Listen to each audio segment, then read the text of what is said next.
La peur du rejet est une force puissante qui peut pousser une personne à poursuivre l'autre avec une intensité presque frénétique.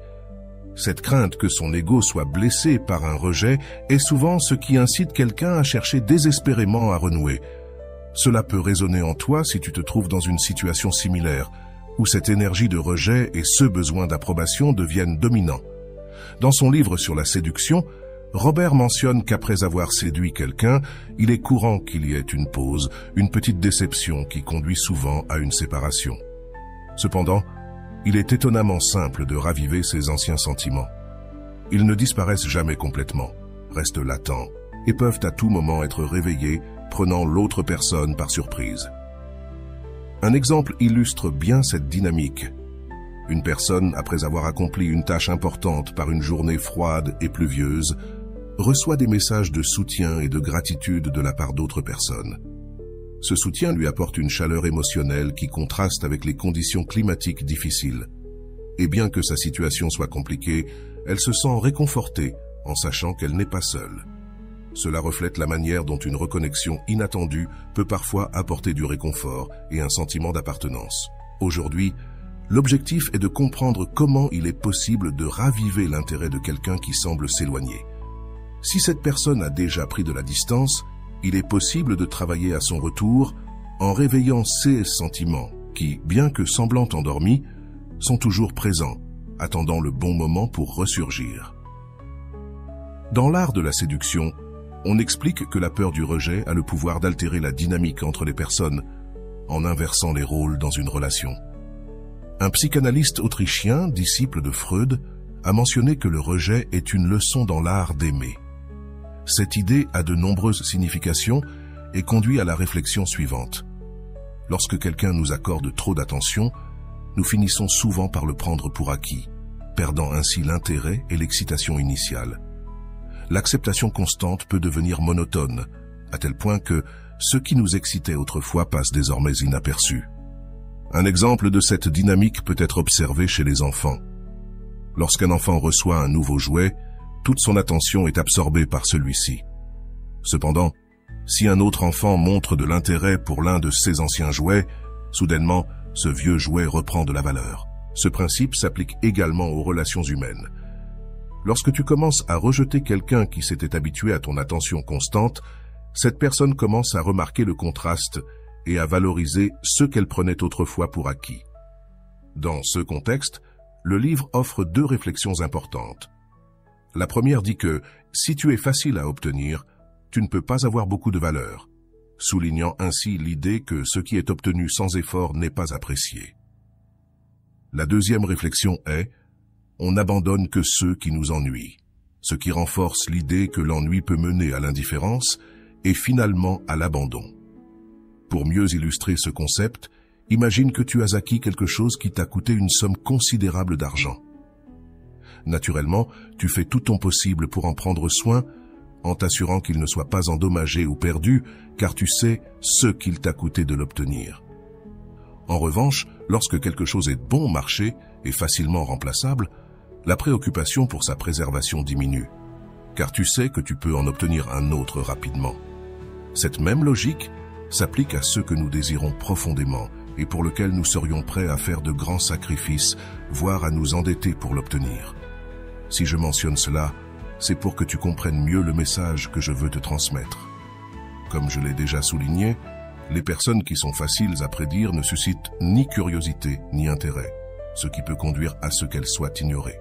C'est un moment clé pour toi.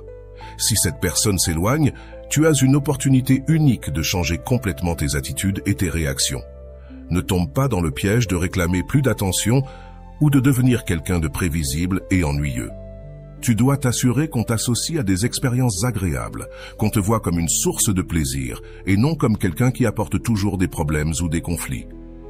Il est naturel que nous tombions parfois dans ces schémas de comportement. Et si cela t'est déjà arrivé, ne t'inquiète pas. Tu peux renverser la situation. Ici, une stratégie très efficace mentionnée dans le livre Entre en jeu, frustrer les attentes.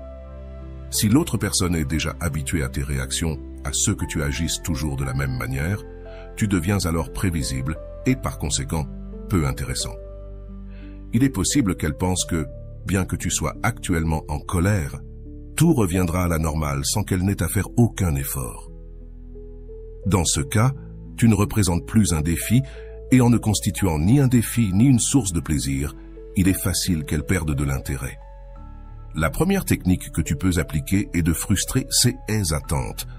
Les gens trouvent intrigant et attirant ce qui semble inaccessible ou ce qu'ils ne devraient pas avoir. Si tu as toujours été disponible, en donnant plus que nécessaire, il est probable que tu aies essayé de maintenir la relation en montrant encore plus d'affection, d'attention et de dévouement. Mais lorsque l'autre personne s'habitue à recevoir tout cela sans effort, elle commence à le prendre pour acquis. Ce qui est intéressant, c'est que dès que tu décides de cesser d'offrir tout ce à quoi elle était habituée, l'autre personne ressentira ce manque, même si elle semblait auparavant indifférente ou désintéressée. Ce changement peut inverser les rôles, car lorsqu'une personne cesse de recevoir ce qu'elle tenait pour acquis, elle commence à l'apprécier. Il en va de même pour le corps et l'esprit. Lorsque nous nous habituons à quelque chose, son absence se fait sentir, et cela peut éveiller un nouvel intérêt ou désir. Cette stratégie ne consiste pas seulement à t'éloigner, mais à créer un contraste qui incite l'autre personne à te regarder à nouveau sous un jour nouveau, en appréciant ceux qu'elle avait pris pour acquis. Imagine ceci. Au début, lorsque tu essaies quelque chose de nouveau, comme fumer, il est courant que le corps réagisse négativement. Peut-être que tu tousses ou que tu te sens mal à l'aise. Mais avec le temps, si tu le fais régulièrement, ton corps commence à désirer cette nicotine. Il en va de même pour l'exercice. Au début, les premiers jours peuvent être difficiles et l'adaptation compliquée. Cependant, après un certain temps, c'est le corps lui-même qui commence à te réclamer cette activité physique. Il en va de même pour d'autres habitudes, comme la consommation d'eau ou de sucre, et pour toute chose à laquelle nous habituons notre corps ou notre esprit. Le cerveau, une fois habitué à recevoir certaines récompenses, comme les substances qu'il libère en réponse à des stimuli agréables, commence à en devenir dépendant. Il n'est donc pas surprenant qu'un simple appel, ou le fait que quelqu'un sache qu'il est important pour toi, libère également de la dopamine chez cette personne. Finalement, son cerveau commencera à exiger cette dose de bien-être lorsqu'il ne la recevra pas. La clé ici réside dans l'apprentissage de la restriction ou de l'élimination progressive de ces choses que tu as offertes et que l'autre personne a commencé à prendre pour acquises. Ce faisant, tu commences à créer un vide, un contraste entre ce qu'elle avait et ce qui manque maintenant.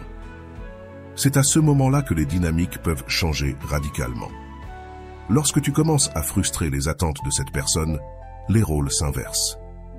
Il est probable que cette personne, qui se sentait autrefois sûre de t'avoir, commence à te rechercher et à faire des choses qu'elle avait cessé de faire. Cependant, il est crucial que tu ne cèdes pas à ce que tu ferais habituellement à ce moment-là. Ne lui donne pas ce qu'elle attend de recevoir, car c'est précisément cette certitude de tes sentiments qui lui a permis de se comporter comme elle l'a fait. L'idée est que lorsque cette personne te recherche ou s'attend à ce que tu réagisses de la manière habituelle, tu brises ce schéma. Ne tombe pas facilement dans ces jeux. N'offre pas cette solution rapide qu'elle espère obtenir avec ses gestes habituels. Ce faisant, tu commenceras à changer la perception qu'elle a de toi et à générer un nouveau type d'intérêt, basé sur l'incertitude et la nouveauté de ne pas pouvoir prédire tes réactions. Il est fondamental que, lorsque tu fais face à une situation prévisible, tu répondes de manière inattendue.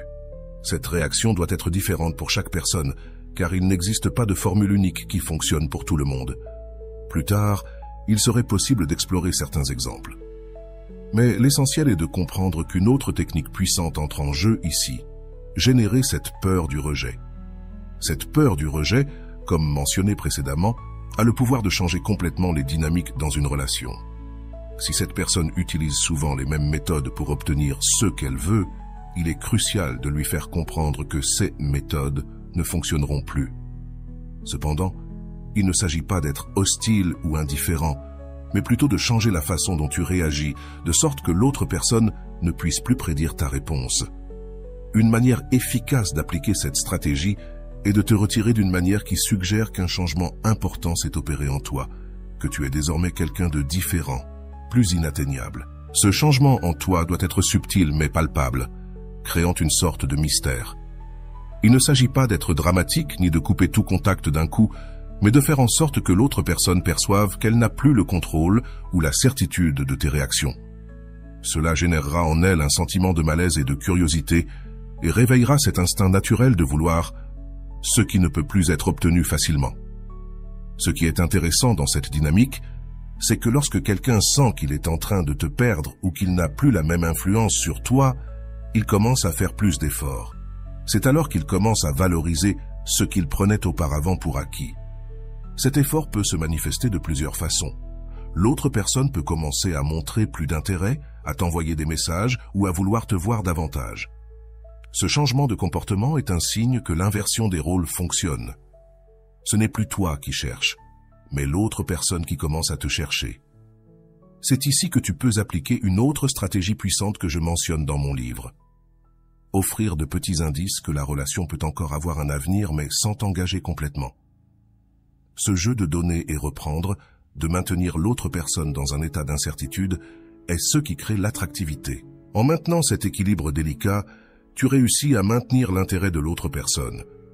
Elle commencera à se demander ce qui se passe, pourquoi tu n'agis plus comme avant, et, plus important encore, ce qu'elle peut faire pour récupérer ton attention.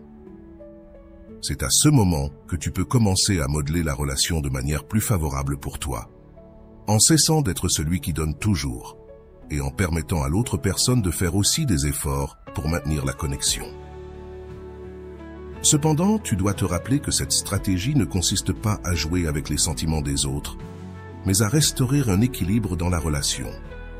Si tu as donné trop sans rien recevoir en retour, il est naturel de vouloir récupérer ton pouvoir et ta dignité dans la dynamique. Ce processus doit être authentique et non simplement une manipulation passagère, car ce que tu cherches est une relation basée sur le respect mutuel et la réciprocité. Lorsque quelqu'un sent qu'il doit travailler pour te garder dans sa vie, il commence à te valoriser davantage. En revanche, lorsque tout lui est donné sans effort, il commence à perdre de l'intérêt. C'est une leçon fondamentale dans l'art de la séduction et dans les relations humaines en général. Maintenir une aura de mystère, d'indépendance et ne pas être toujours prévisible sont des éléments essentiels pour garder l'attraction et le respect dans toute relation. Tout au long de ce processus, il est important que tu te concentres également sur toi-même. Tu dois continuer à grandir, à travailler sur tes propres objectifs et à cultiver ton propre bien-être. Cela non seulement te rendra plus attractif, mais t'aidera également à garder une perspective équilibrée. Ne deviens pas quelqu'un qui dépend totalement de l'attention ou de l'affection d'une autre personne. Souviens-toi que ta valeur ne repose pas uniquement sur la perception des autres, mais sur la manière dont tu te perçois toi-même. Si tu parviens à appliquer ces stratégies de manière efficace, tu verras comment les dynamiques changent en ta faveur. L'autre personne commencera à te remarquer à nouveau, à t'apprécier et à chercher des moyens de se reconnecter avec toi. Mais cette fois, ce sera selon tes propres termes, avec une relation plus équilibrée et davantage de respect et de considération de part et d'autre. En conclusion, l'art d'inverser les rôles dans une relation repose sur la frustration des attentes, le maintien d'un air de mystère et l'évitement d'être complètement prévisible. En le faisant, non seulement tu récupères ton pouvoir dans la dynamique, mais tu crées aussi un nouvel intérêt chez l'autre personne. C'est un jeu subtil, mais lorsqu'il est bien exécuté, il peut avoir un impact profond sur la façon dont on te perçoit et sur la manière dont on se comporte avec toi. Enfin, rappelle-toi que tout cela doit se faire avec respect envers toi-même et envers l'autre personne. L'objectif n'est pas de manipuler ou de causer du tort, mais de trouver un équilibre sain dans la relation où les deux parties s'efforcent de maintenir l'intérêt et la connexion. En agissant ainsi, tu obtiendras une relation plus satisfaisante et durable.